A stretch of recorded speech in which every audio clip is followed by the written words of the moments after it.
Friends, welcome to my channel. ನಾನಿವತ್ತು 10 ಮಿನಿಟ್ಸಲ್ಲಿ ಬೋಂಡ ಮಾಡೋದು ಹೇಗೆ ಅಂತ ತೋರಿಸ್ಕೊಡ್ತಾ ಇದ್ದೀನಿ. ಇದು ಬ್ಯಾಚುಲರ್ಸ್ಗೂ ಕೂಡ ತುಂಬ ಅನುಕೂಲ ಆಗುತ್ತೆ. ಈಗ ಇದಕ್ಕೆ ಏನೇನು ಬೇಕು ಅಂತ ನೋಡೋಣ.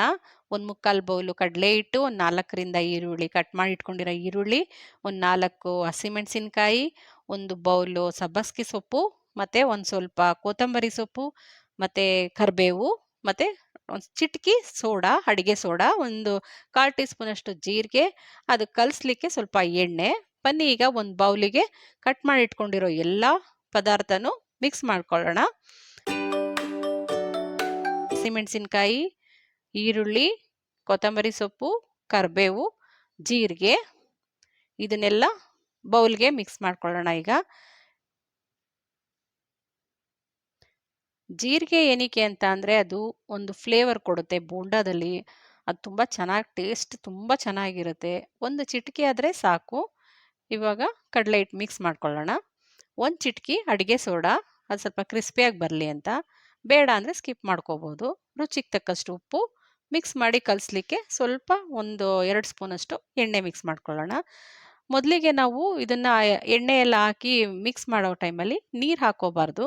ಯಾಕೆಂದರೆ ಈರುಳ್ಳಿನಲ್ಲೇ ನೀರು ಬಿಟ್ಕೊಳ್ಳುತ್ತಲ್ಲ, ನೀರಿನಂಶ ಇರುತ್ತಲ್ಲ, ಅದರಿಂದ ಬೇಕಂದರೆ ನೋಡಿ ಗಟ್ಟಿ ಕಲಿಸ್ಕೊಂಡು ಒಂದೊಂದು ಸ್ವಲ್ಪ ನೀರು ಮಿಕ್ಸ್ ಮಾಡ್ಕೋಬೋದು. ಒಂದು ಚೂರು ನೀರು ಹಾಕ್ಕೊಂಡು ಕಲಿಸ್ಕೊಂಡ್ರೆ ಸಾಕು. ಯಾಕಂದರೆ ಇದು ಒಂದು 2 ಮಿನಿಟ್ಸ್ ಕಲಸಿದ ತಕ್ಷಣವೇ ನೀರು ಬಿಟ್ಕೊಂಡ್ಬಿಡುತ್ತೆ, ತೆಳ್ಳಗಾಗ್ಬಿಡುತ್ತೆ. ಆಗ ನಮಗೆ ಬೋಂಡ ಎತ್ತಿ ಎಣ್ಣೆಗೆ ಬಿಡೋಕ್ಕೆ ಕಷ್ಟ ಆಗುತ್ತೆ. ಅದರಿಂದ ಸ್ವಲ್ಪ ಗಟ್ಟಿಯಾಗಿ ಕಲಿಸ್ಕೊಳ್ಳಿ.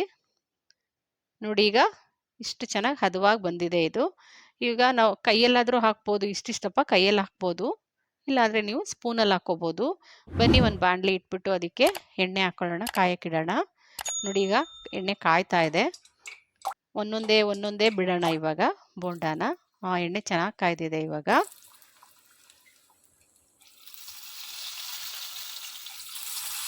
ಈ ಸಬ್ಬಕ್ಕಿ ಸೊಪ್ಪು ಸಿಕ್ಕಲಿಲ್ಲ ಅಂದರೆ ಏನು ಮಾಡೋದು ಅನ್ನೋರಿಗೆ, ಇದಕ್ಕೆ ಸಬ್ಬಕ್ಕಿ ಸೊಪ್ಪು ಇಲ್ಲ ಅಂದರೂ ಕೂಡ ಹಾಗೆ ಮಾಡ್ಬೋದು, ತುಂಬ ಚೆನ್ನಾಗೂ ಇರುತ್ತೆ.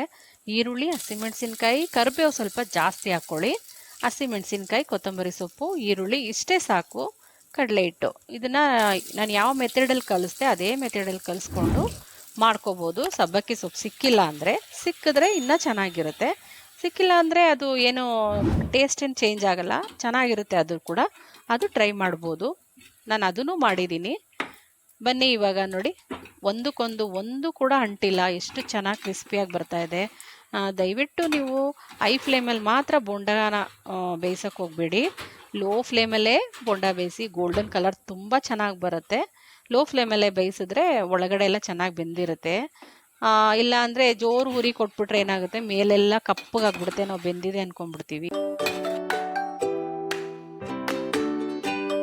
ಇವಾಗ ಆಲ್ರೆಡಿ ಬೋಂಡ ರೆಡಿಯಾಗಿದೆ.